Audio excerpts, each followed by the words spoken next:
In the biblical tradition, powers and principalities are spiritual and material and psychosocial rulers of an age and institutional structures and a conceptual framework which governs how we act and think and understand our world. As I seek to live out the spirituality of Jesus, it brings me into conflict with the powers. In my context, I want to talk specifically about water. Water was with us from the beginning. In the opening chapters of Genesis, before the creation of the world, we're told that the earth was formless and void, and the Spirit hovered over the face of the waters.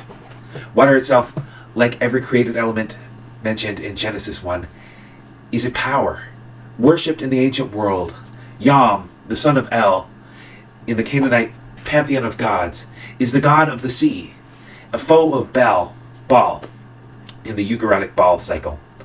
Yam is also the Hebrew word for sea, which stands metaphorically as a synonym for chaos and death and all that is beyond human control. But we live in a different era, where humans routinely calm the wind and the waves and make it do our bidding. I don't want to talk so much about water, but water rights. Water rights is a perennial problem for human communities. Even in the pages of Genesis, we hear of disputes over wells and who has the rights to the water. I've lived in a few different places in my life, and everywhere I've lived, there's been disputes over water and who has rights to it. Currently, part of my work takes me to Klamath Falls, which has its own water struggle. The Klamath Basin is a diverse ecosystem supporting 430 different wildlife species, 263 bird species. It is the largest North American habitat for migratory waterfowl. Nevertheless, climate change and warm winters have caused severe drought, and this has resulted in wildflowers, but in dropping levels in lakes and streams. Upper Klamath Lake, the largest lake by surface area in Oregon, which feeds the Klamath River, is home to the Quam and the Koptu, the Lost River and short-nosed suckers.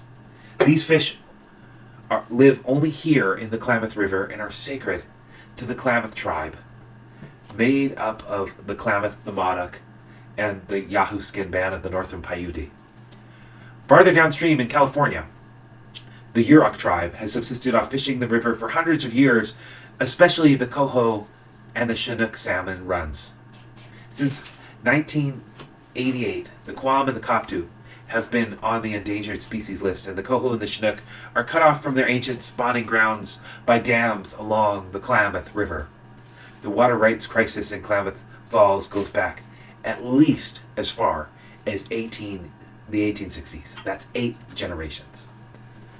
The conflict over water has been shaped by several institutions, a nexus of nefarious entities. At the center is an America which shapes the conflict, legally, politically, socially, and historically. The colonial enterprise in Klamath Falls begins in 1827 with Peter Skene Ogden, a Hudson Bay fur trader who became the first white person to have contact with the Klamath tribe.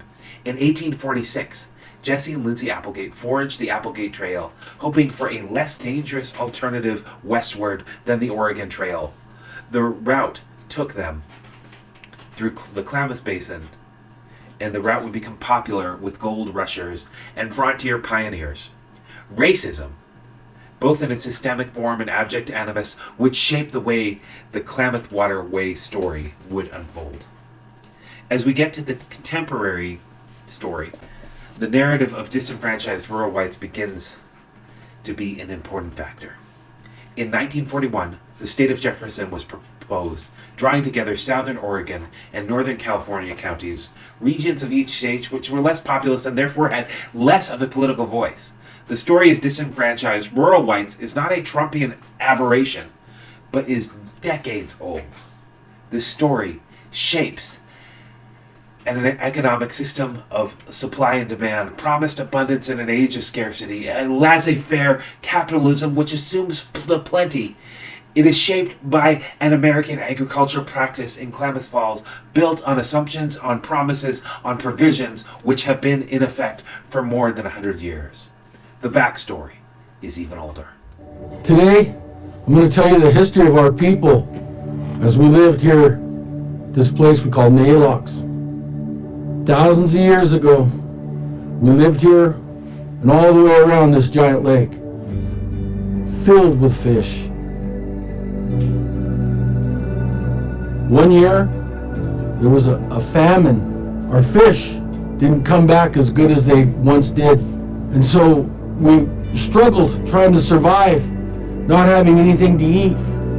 To make matters worse, there was a giant serpent that lived in these rocks. And the serpent would come down and prey on our people. Our creator, Klamath, was watching this the whole time. And he drew this obsidian ceremonial knife. And he grabbed the snake and he cut it into many, many pieces. And he turned to the lake and he threw the pieces out into the lake. And he had taken the pieces of the serpent and turned it into our chwam, a returning of our fish. And he told us we were attached to him physically and spiritually. And so when these fish suffer, we ourselves suffer as a people.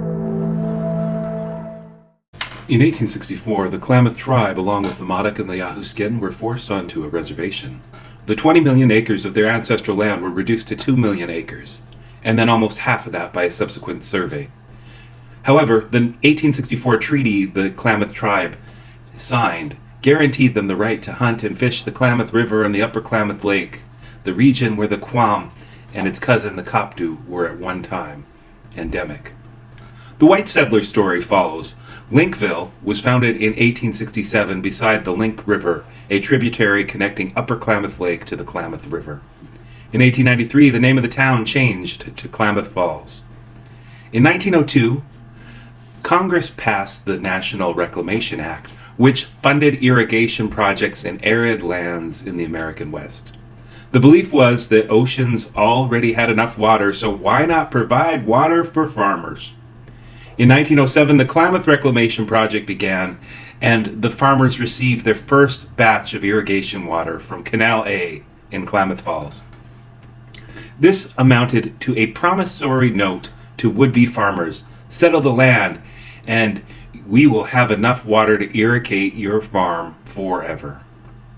Farmers and the Klamath tribe were both promised access to the watershed in perpetuity.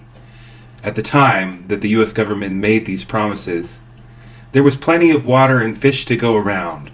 But as more settlers came to the Klamath tribe's ancestral land, the stage was set for a future conflict.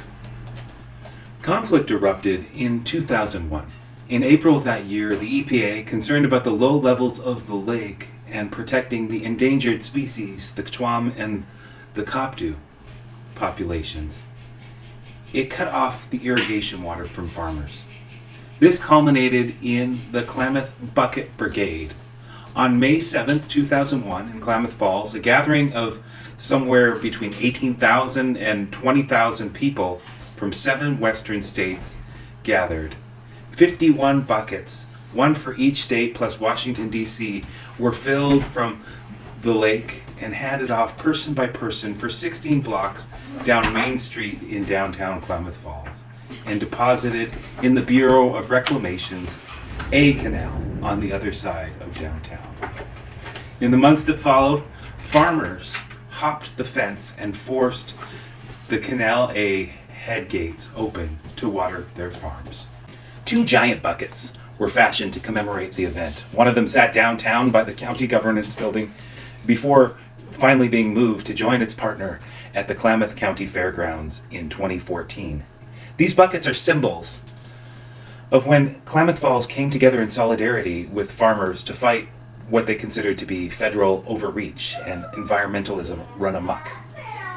There are still city commissioners in Klamath Falls that boast of their role in the 2001 Bucket Brigade. It is a defining cultural moment. Underlying the rhetoric of the Bucket Brigade was racism and speciesism. The tribe supported the EPA decision to safeguard their sacred fish. Tensions with the tribe are aggravated by how waterway regulations work in these western states. Whoever diverts the stream first has staked a claim, and therefore they are the ones with rights to the waterway. While homesteaded farmers and Klamath tribes are both guaranteed access to the waterways, with the Treaty of 1864, the tribe has the prior claim. The reclamation project didn't become a reality in Klamath Falls until 1907, and conservatives and libertarian think tanks and groups have lobbied to overturn Klamath tribe's water rights. Thus far, the court system has usually sided with the tribe, but this continues to fuel feelings of disenfranchisement and political voicelessness by the largely white farmer community.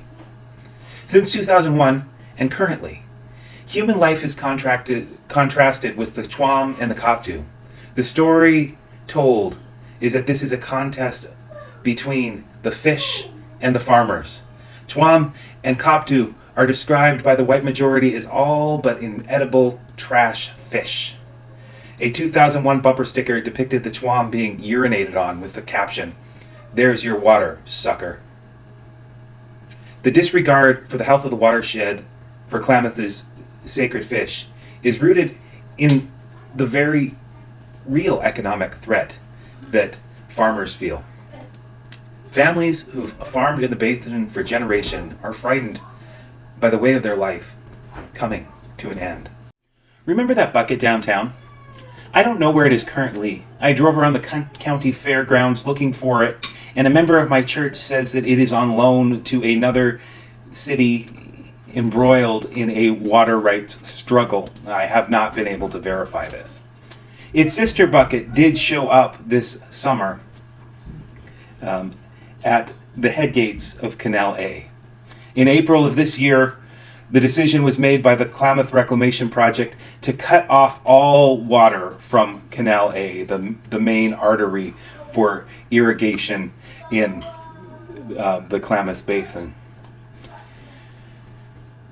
Dan Nielsen and Grant Knoll purchased land near the headgates so that they could set up a tent and protest the shuttage of the canal.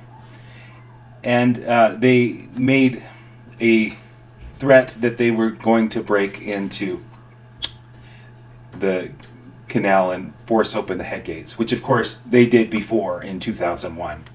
Both Nielsen and Knoll have ties to Ammon Bundy, a white militant whose organization, People First, sponsored the protest in Klamath Falls. I will pause for you to feel the irony of this being a contest between People First and the first peoples in the area. The current irrigation needs for Klamath farmers is about 350,000 acre feet. Farmers received about 33,000 acre feet, less than a tenth of their usual allotment this year. Much of the farming in the region consists of generic high water crops like alfalfa hay, potatoes, and cattle ranches. Nielsen and Knoll did not make good on their threat to break into the Headgates facility this year, and the clash did not quite materialize this time around, but the conflict is not going away. Best case scenario, the Quam and the Comptu numbers are replenished in 50 years from now. Yet warm winters and hot, dry summers mean drought, wildfires, and less water. The call for water to flow and the cry, "The water is ours," will be heard in Klamath Falls for decades. So what hope do we have to subvert the powers and find a just solution which honors those with ties to the land and the native way of life? I don't have definitive answers because this is a complex issue, but I have some provisional practices for a way forward. First is the practice of sacred listening. In my research, I came across the story of Joey Gentry, a member of the Klamath tribes and an activist, and a local hemp farmer. She recounts a conversation she had with one of her white farmer neighbors. She said to her neighbor, "How are you? I genuinely care. No one wants to see farmers in this situation."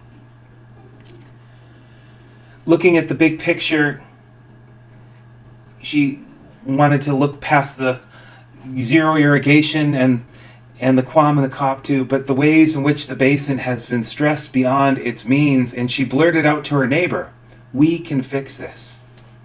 Her neighbor invited her to a gathering of local farmers, convened to talk about water issues. He called it breakfast and bullshitting.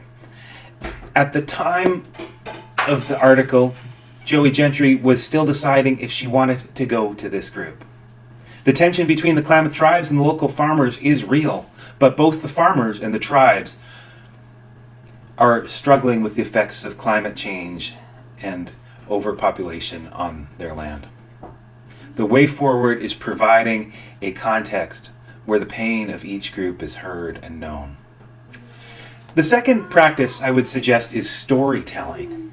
If you listen to the farmers tell the story of being deprived of their livelihood, justice looks like standing with them. If you listen to the story of the Chwam and the Koptu, or the native peoples struggling to hold on to their traditions in the face of occupying forces, justice looks very different. Is there a way to tell the story where the other is not the bad guy? Is there a story where Joey Gentry is right and we find a way forward together? Part of subverting oppression is giving people a better story to inhabit. Relatedly, subverting injustice means giving people a symbol to rally behind. Whatever you think of the Klamath bucket, it became a symbol of the community coming together to fight a perceived injustice. The Klamath tribes have a more organic symbol in the Chwam, but it's also a powerful symbol. In the Christian tradition, we have our own symbols, bread and wine and the water of baptism. Yes, they're sacraments, but they are also symbols. Symbols that allowed the early Christian community to become a place of inclusion where we got beyond our ethnic and our culture and our gender barriers and were knit together as one people in Christ. There is power in symbols. Is there a symbol which will call us to action in a perennial water crisis? Is there a powerful and evocative enough image which will unite the people of the bucket and the people of the fish? The last practice I suggest is being with. I serve an aging United Methodist congregation, and when I talk about impacting community or outreach, people look at me as though just listening to me, they are already tired. If you're old and lacking energy, what can you do? My encouragement is not frenetic action and exhausting outreach, but presence. Who do we stand with? Who do we sit with? Our bodies have to be somewhere, so where do we put them? The action I suggest is intentional relationship building. If we know the Klamath tribes well, we know the hurt caused by careless words about their sacred fish. If we know struggling farmers with dying crops and growing debt, with no water for next season's crops, we know their fear for themselves and their family. As we actively seek to affect change on our environment, we need to be with those who are hurt by environmental degradation and destruction.